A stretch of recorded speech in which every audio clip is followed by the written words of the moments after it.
Welcome to Outdrive, folks. I'm your host, Cliff Callis, and each week I'm bringing you actionable marketing insights you can apply to reach, connect with, and convert rural American consumers. Outdrive is powered by Callis, a full-service advertising agency with a focus on marketing rural America.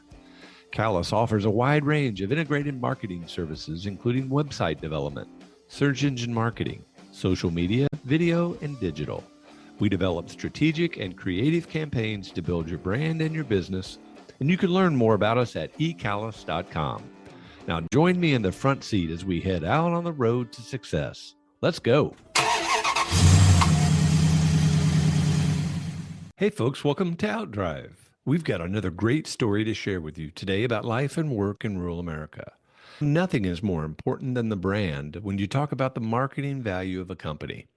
And when the company brand is going on 5 generations, it's even that much more valuable. And that brings us to our guest today. Glenn Danuser is a co-owner of Danuser Machine Company, an innovative manufacturer with a history that dates back to 1910. Danuser makes a variety of products for numerous industries, focused on niche trademark protected products that truly set them apart. But it's not just their products that are different.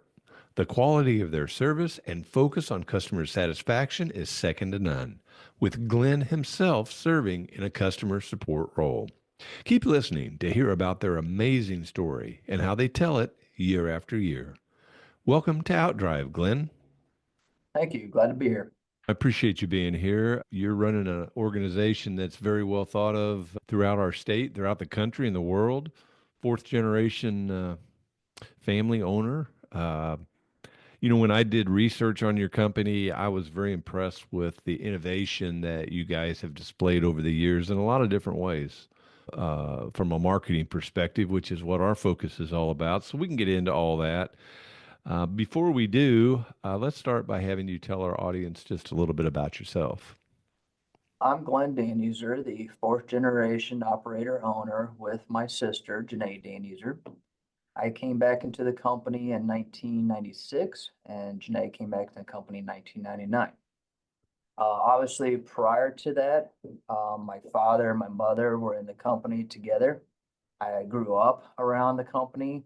I think my first official job was riding a John Deere riding mower and mowing the company property. And that was my pride of making sure the grass and the weeds were under control. From then, I came in probably back then, you're talking the 80s. So 13 years old, I was pushing a wheelbarrow in the basement of the facility, collecting steel shavings from all of our CNC machines and screw machines. And I take them to our centralized recycling pit and dump them.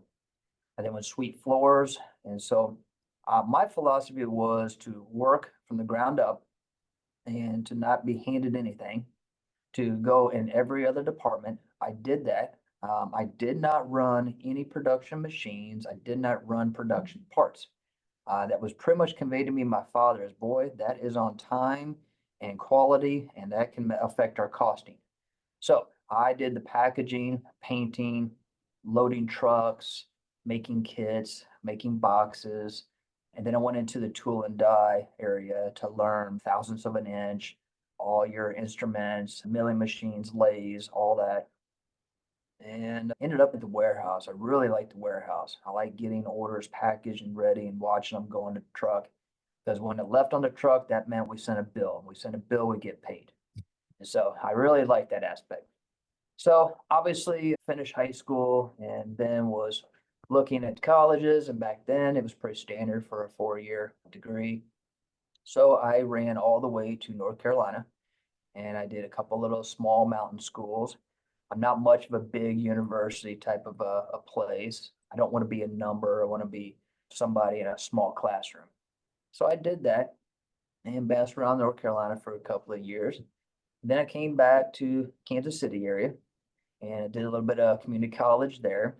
I met a girl and got engaged. And then that engagement was called off and she left Kansas City. I stayed.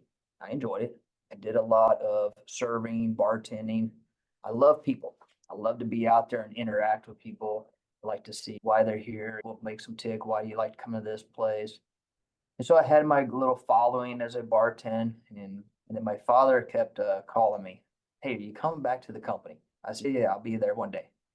So he finally said, "Boy, are you coming? Because if you're not coming, then I've had about enough of." Back then, you had some litigation suits with certain products that were really pretty hot and heavy back then. And he said, "I'm getting tired." I'm like, "You know what? I guess I need to grow up, Dad. Yeah, I'm gonna come on back. This lifestyle is pretty fun. I get to meet a lot of different people, but it's time to come back to Fulton, a little over 12,000 people, and settle down." There again, I came from a big city. And so I put myself in Columbia and I was driving back and forth every day.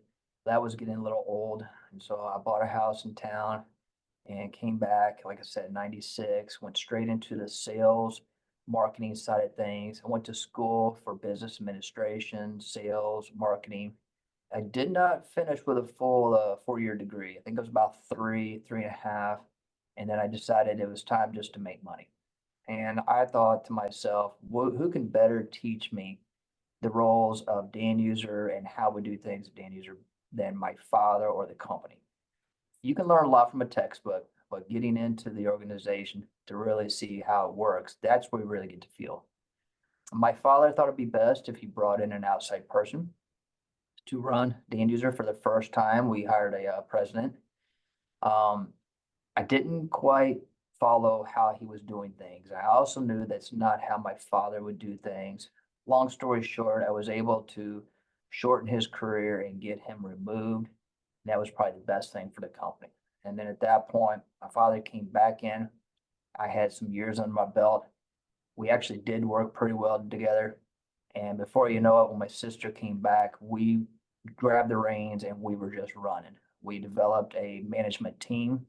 My father ran a company of, he is the president and a vice president and so forth, and that's the way he chose to do it.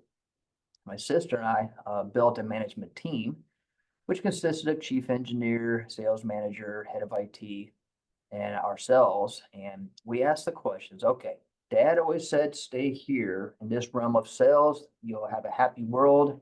This number of employees, you'll be good. How many want to do that? Nobody raised their hand. And so we said, how many want to just go for this guy? And we all raised our hand. So we put together a plan and I started asking distributors because we've used distributors in our business since 1940. And that was the first year that we actually mass produced the post hole digger. So we've been with distributors for many years, are still with distributors.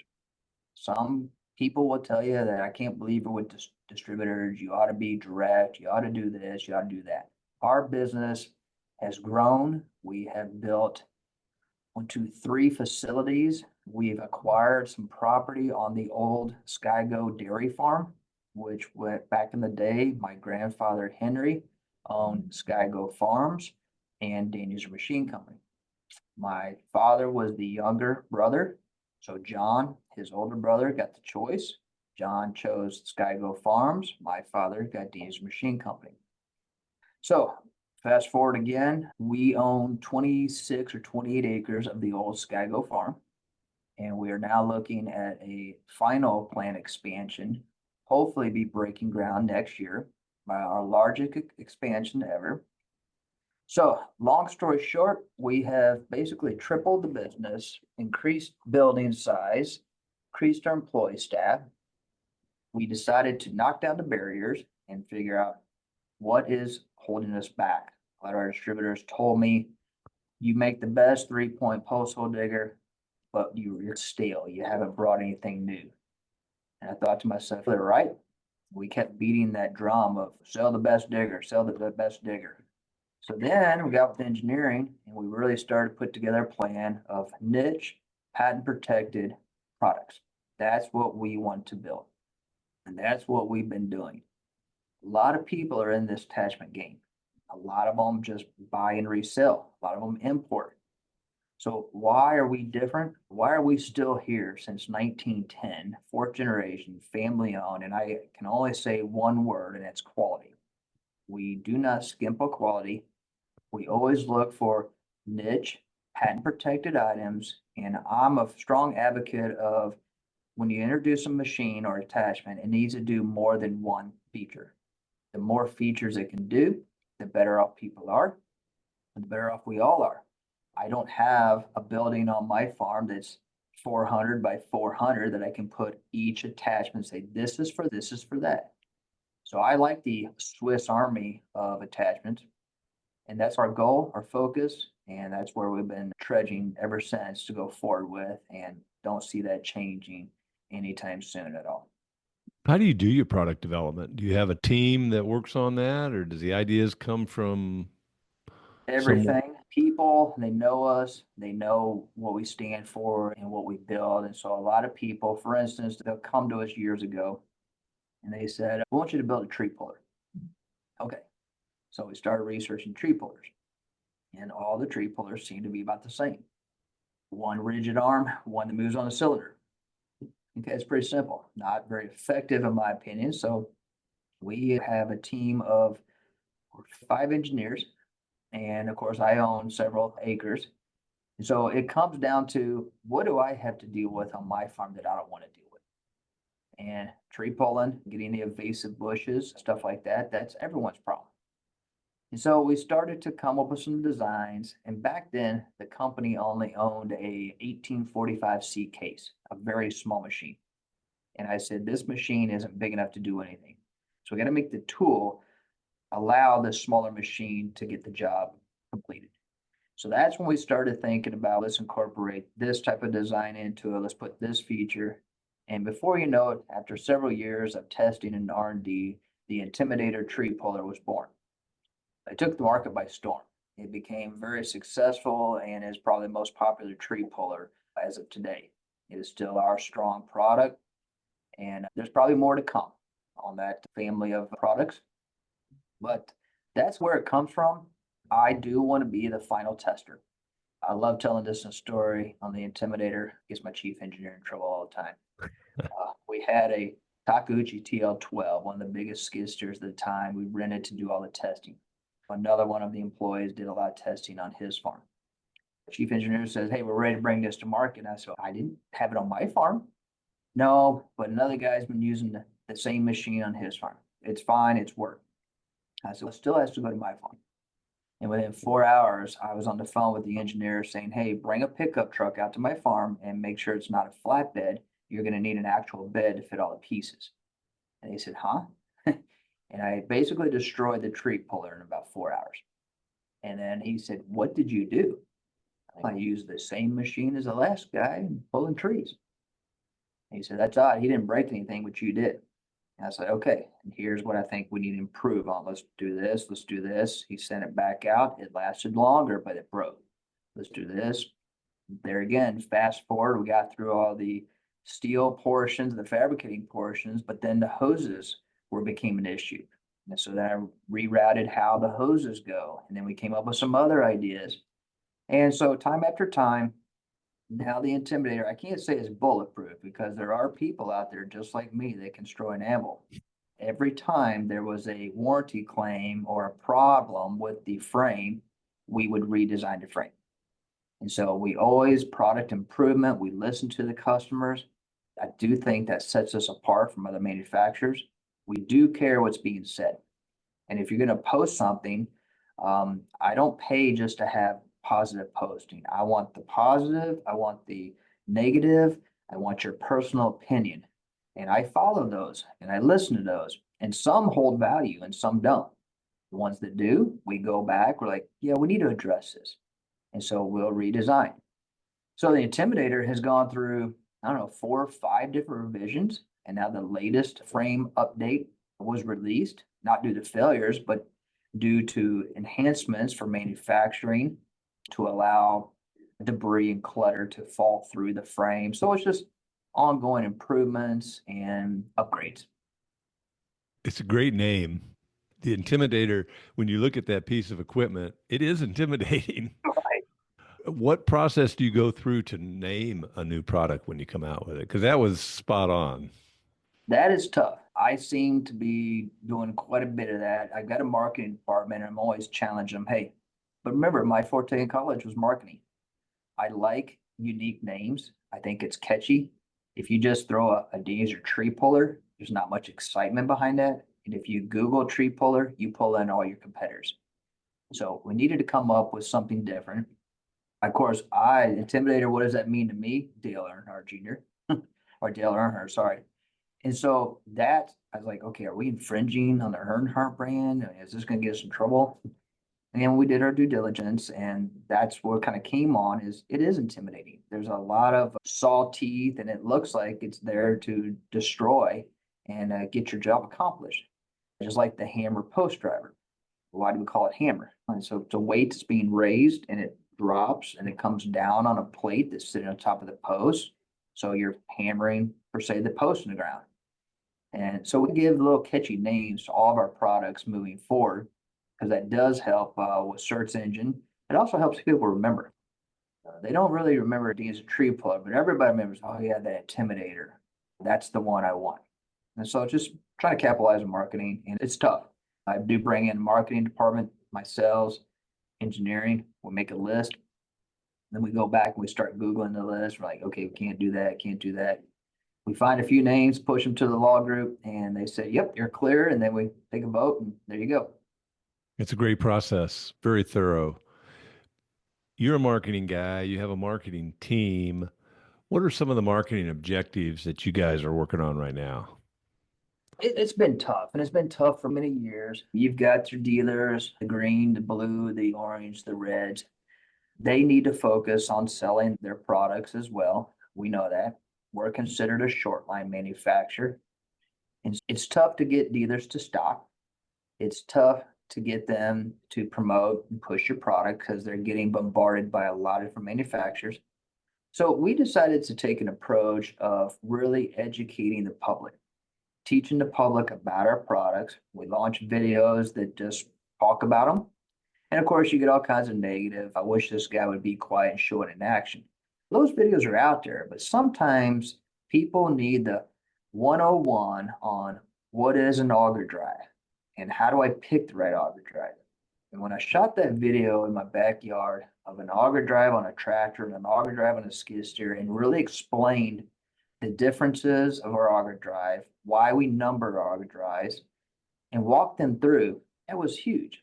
The comments just rolled in, and we realized that nobody's taken the time to really educate and talk to the customer. They're all so busy of, you want an auger drive? I got one for this price and this price. Which one you want? Oh, I'll take that. Okay, there you go. Call me later if you get any problems. And we lose the features, we lose the benefits. How would that happen at a Ferrari dealership?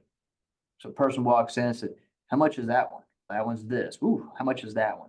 That's this. Okay, I think I'm gonna go to the Cadillac dealership. But instead, when you walk in a Ferrari dealership, they're not quoting you prices. They're talking about the features. Let me open the door. Have a seat in this handcrafted Italian leather. Sit here and go through the transmission and feel how smooth those gears are. Did you know that this car is capable of this and it has features? And you go through those features and benefits because we have to sell. You're just rallying off numbers. The public tends to go for the cheapest price because they may not know any difference. So we wanted to throw the educational videos out. Why are we different? We don't want to say we're better than anybody. That there's a lot of room for competition, and I love competition, but I don't want to downgrade or downplay the competitors. Certain products that we have aren't a good fit to the customer. And so we'll listen to the customer. What do you want to do? I want to buy a post hole digger that I dig a few holes a year, and that's it. I'm like, okay, our post hole digger is one of the top of the line, American made, and it's good to pick it up anytime you want, dust it off. It'll always go to work for you. But do you have a budget? Oh, yeah, I can't spend much. I don't think our post hole digger is the right one for you. I would consider brand B or C and send them that way. People appreciate that because it's just honesty. I don't like people spending my money if I don't have to, and I don't want to spend customers' money if they don't have to. My philosophy there is you'll remember that and you'll start to like and trust Glenn. And then maybe you'll come back on the next product. Say, hey, Glenn, I want to buy one of these. Do you make that? I don't. But if you want one, here's where I'd go. Okay, do you have one? Yeah, I actually bought that brand and I love it.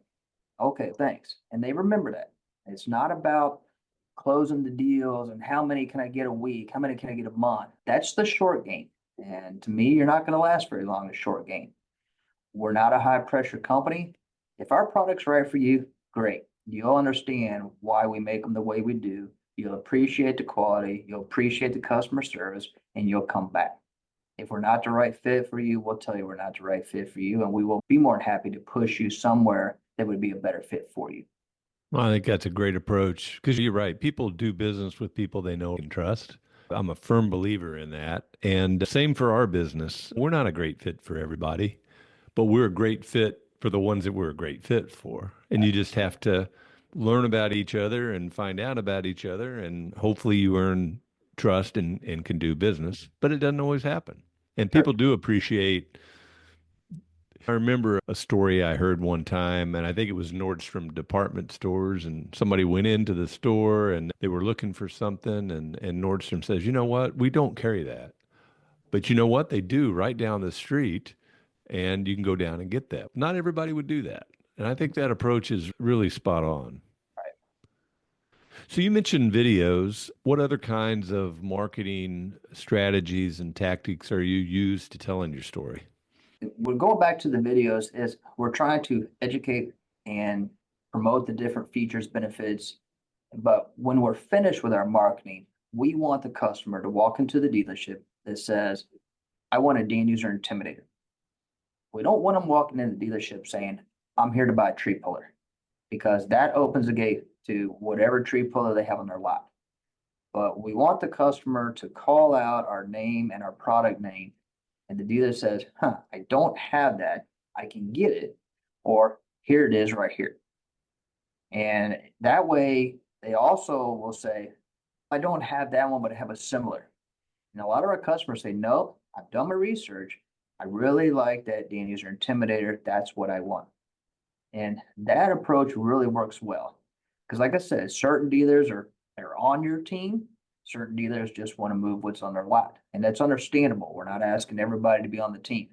But if we can focus the customer base to ask for our company name and our product name, doesn't get any stronger than that. You either say, I have it or I'll get it. And that's the end of the discussion. And so that's what we're doing. That's our approach. Obviously, social media, YouTube, all those channels of educating, promoting, and just trying to explain the Danuser difference. Why are we different? And you ought to keep this in the back of your mind. And if it's not important to you, then maybe that's not the right product for you. So that's our goal, is just to keep focus on touching the customer to get he or she on your team, and then they can go find it and get it and they'll be happy. So you're pulling that consumer into your dealers to ask for your product, which is perfect. Are you also, I assume you're also pushing materials down to your dealers to help them answer the questions, respond to inquiries, and then make the sale, correct? Yeah, that's correct. So our Danuser difference again, sales training guides. Anytime there's a new product, we put together a sales training guide, a quick overview of why this product was brought to market, what can it do, questions and answers, and why should this product be considered over the others. And it's a little booklet, and it can be electronic. We have a SharePoint access site that all of our dealers and distributors can access. It gives them basically like sitting next to Glenn Danuser in his office. Everything that we put together is there. So the sales training guides are utilized for 2 weeks, 4 weeks, 6 weeks, however long it takes for the distributor salesperson and or the dealer salesperson to be very familiar with our product. And then it's not used, but they feel more comfortable looking you in the eye and talking about it. We also have a product trainer that I brought in about 7, 8 years ago. He travels the whole country as well as into Canada. I gave him a flatbed dually, and he takes product on the dually and picks up the distributor salesman.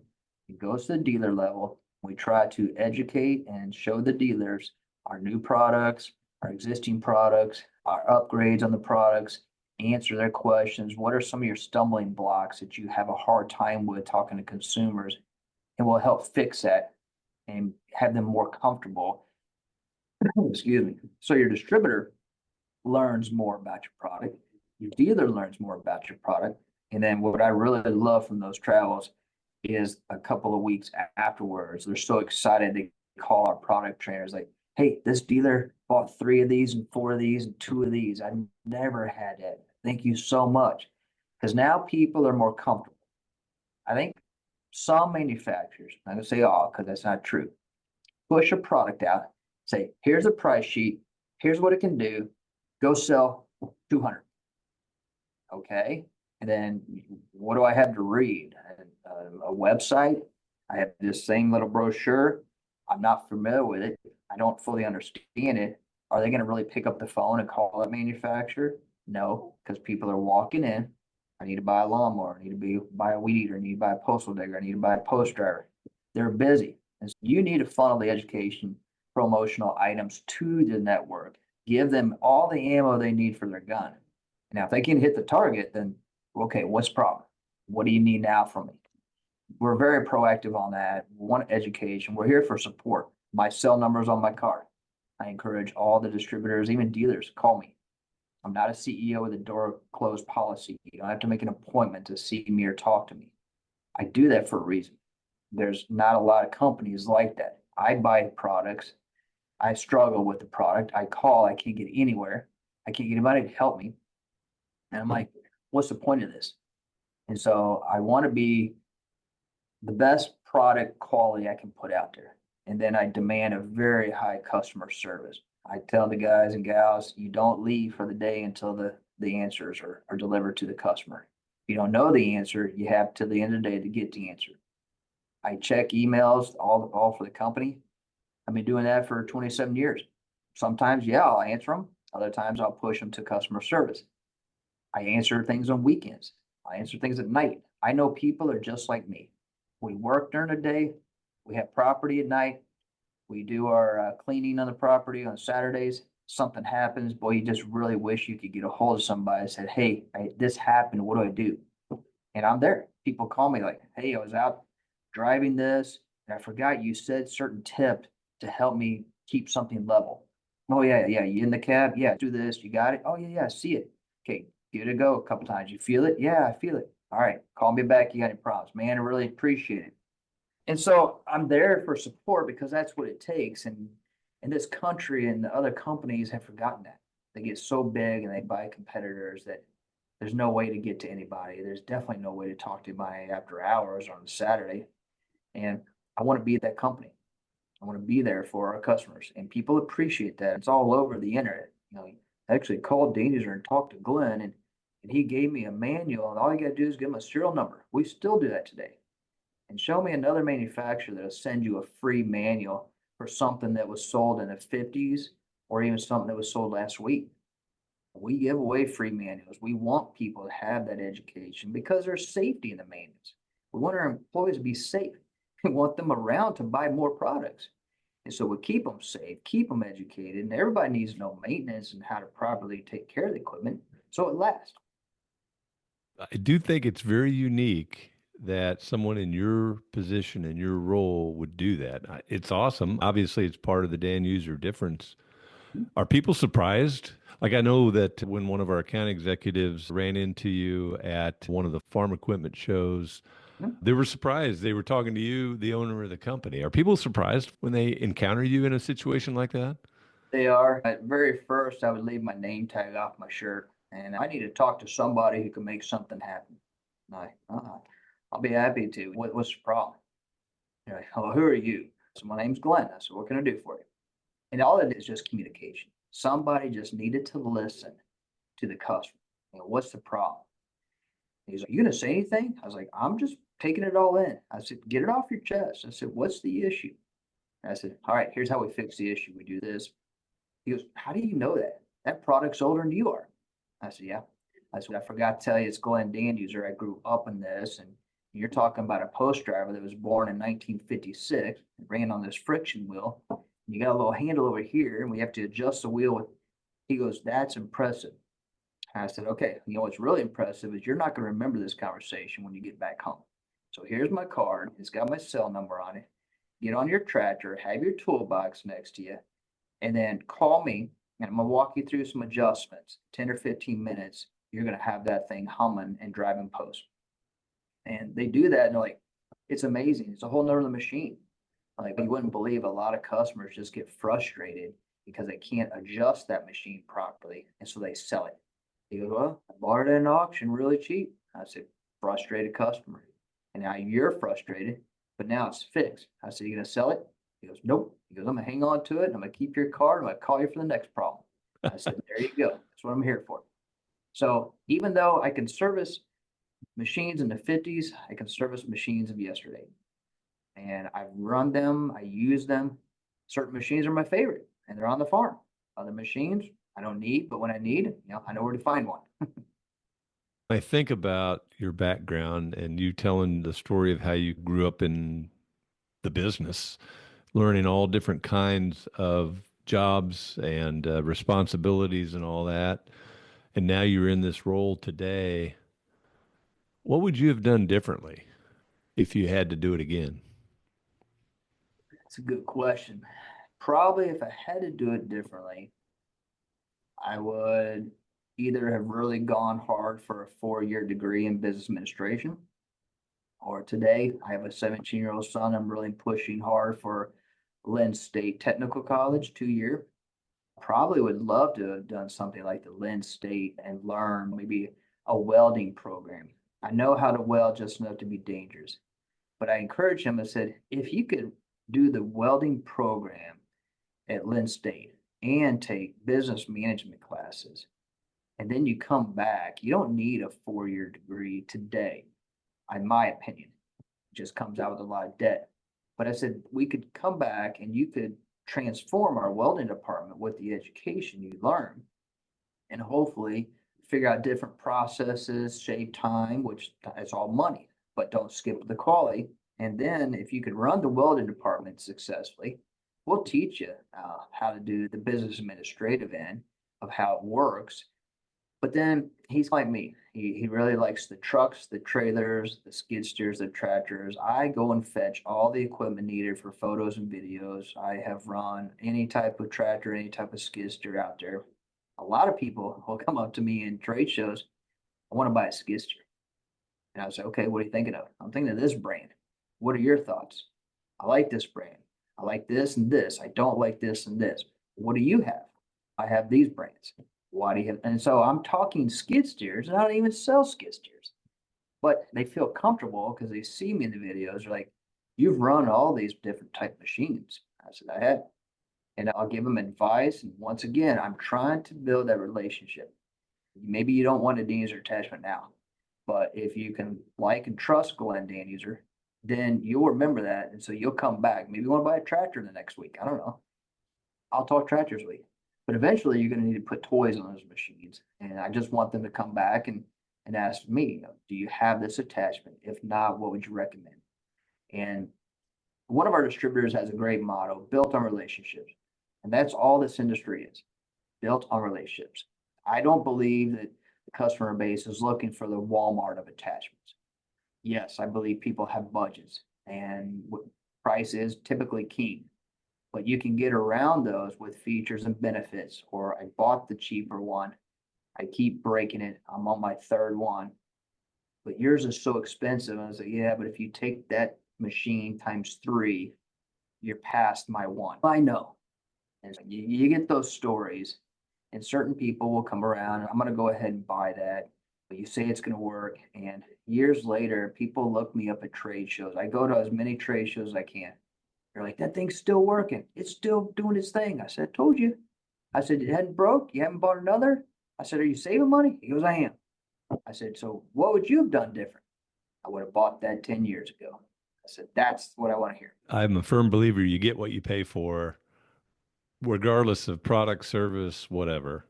Mhm. As I think about the quality of a Danuser product and reflecting upon your brand and you with your marketing background, how important is the value of the Danuser brand? It's huge. It's got to be important. You're up against worldwide companies. With the internet, eBay, Amazon, things have changed. Back in the 80s, even 90s, you needed a piece of equipment. You typically went to your dealer and say, here's what I want. What do you recommend? And so nowadays, there's so much research. I think the trade shows are struggling myself. People are doing their research online. They don't have to battle the parking costs, the admittance, and then walking around a huge exhibit field with thousands of people. Uh, I like going to those type of things if the factory guys are there. I don't want to go if the dealers are there because the factory people, they know more. Who better knows Danuser products? Is it a dealer of mine? Is it a distributor of mine? Or is it me? Hands down, it's me. And so you want them to feel comfortable. If they don't buy it at the trade show, that's fine. I want you to at least get all your questions answered. So the Danuser brand and what we stand for is very important in my opinion. I've seen too many good companies falter and go down the tubes, probably because the family is gone. Investment groups buy the company, accountants buy the company. And then to me, the whole philosophy, the brand, everything it stood for goes to the wayside because it's all about cost and profit. And that's not the way to do it, in my opinion. I'm not making products and breaking even. That's not going to get me anywhere. But I have to make good quality products so people always learn to trust because our clientele is 50s and 60s. So how do I get the younger generation to spend more to get more? I watch my son and his friends buying things for their trucks and their motorcycles. I was like, why'd you buy that? Oh, it's cheap. All right. A couple weeks later, like, Dad, it broke. Yeah, it's cheap. I said, you should have bought this. Why? I get so much money. I said, you'll learn that on your own. And my son's starting to come around. I let him make his mistakes. I don't hand everything to him. That's not going to teach him anything. He wanted this certain truck. I let him buy it, probably against what I should have done. And we got a lot of money in it, but he's paying me back. I said, you owe me every cent. Well, you need to pay your truck off. And then once you own your truck, I don't care. If you want to paint it cherry red and put a 12-inch lift on it with 40-inch tires, knock yourself out. But you don't need that to drive every day. So back to the brand has to be strong. It has to remain what my great grandfather, Casper Daniels, started this company in 1910. Henry Danuser took it to the next level. He started to innovate with attachments, partnering with JIK's, Henry Ford. My father took it to the next level. And now my sister and I are taking it to the next level. I'm trying to see if my son and daughter, 17 and 13, still a little young, not pushing them. But I would love to see the fifth generation Danuser come in here because you just don't find five generation family owned American made companies in this country. I bet we're going to see that, and I bet they're going to be highly successful. It's pretty exciting. You've got a lot of exciting things ahead of you. I've really enjoyed visiting with you today, get to know you a little bit. As we wrap up, Glenn, what else would you like to share with our Outdrive audience that you think they might find interesting or maybe inspiring? to to me, the About Us on Danuser.com is a pretty unique story that was told by my father about his father, Henry. If you want to learn about the Danuser way, the Danuser difference, and the Danuser family, visit Danuser.com and read the About Us story. We have a timeline on products that were built. It's pretty amazing that we were building things in the 50s that weren't even thought of. And now today they're household items like blades, box blades, and rakes. Um, Obviously, being American made, heavy built, the foreign farm stores pushed that all to the side in the 70s and 80s. But you can read the story, learn a little bit about us. We are unique, and I want to be unique. I don't want to be the same old, and I don't want to be me too. I want to lead, I don't want to follow.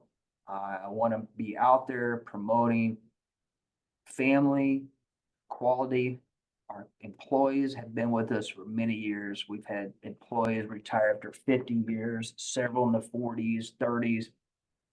It becomes a place where a father worked, brought his son in, brought his other son.